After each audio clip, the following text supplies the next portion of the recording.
Imagine building one of the greatest cities in medieval India, surrounded by massive rocks, scorching heat, and a landscape where water could become a serious problem.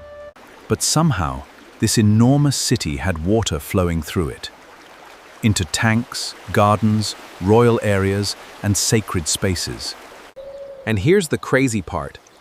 There were no electric pumps, no modern pipelines, and no water treatment plants. So where did all this water come from? And how did they move it around the city? The answer begins with the Tungabhadra River, flowing beside the Vijayanagara capital. But simply having a river nearby wasn't enough. The city needed a system that could capture, control, and distribute that water. So engineers built channels that carried water away from its source and directed it toward different parts of the city. And these weren't random ditches. Many were carefully constructed stone conduits, some running above ground and others underground. The Archaeological Survey of India has documented remains of these aqueducts throughout the city. One surviving system near the Royal Enclosure shows just how sophisticated this network became. Imagine this: one main water route reaches the area and then branches into smaller channels. Those branches could feed different tanks, including large rectangular reservoirs and stepped tanks. And here's where gravity becomes the secret weapon.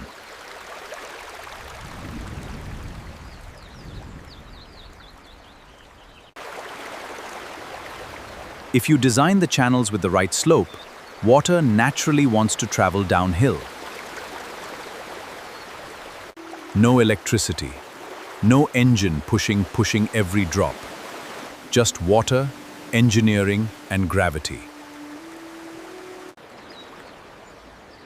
But the system wasn't only about getting water from one place to another.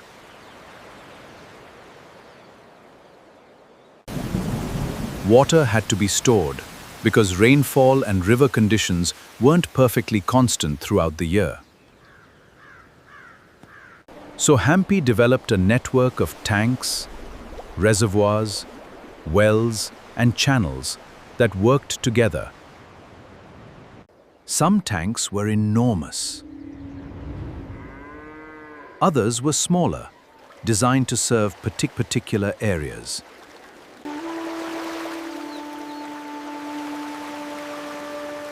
Water even reached important royal and sacred spaces. UNESCO describes Hampi's water structures as part of the city's sophisticated hydraulic technology.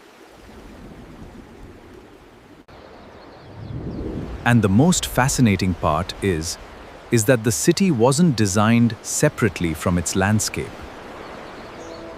The engineers used the river, hills, valleys, and natural slopes instead of trying to fight them.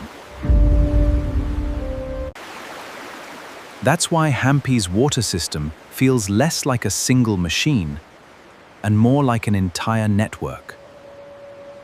River to channel, channel to tank, tank to another channel, and eventually, water to the people.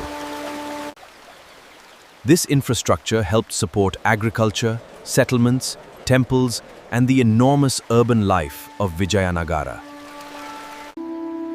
So when you look at Hampi today, don't just see the temples and giant stone monuments. Look underneath them. Because beneath the ruins was another city you can't easily see.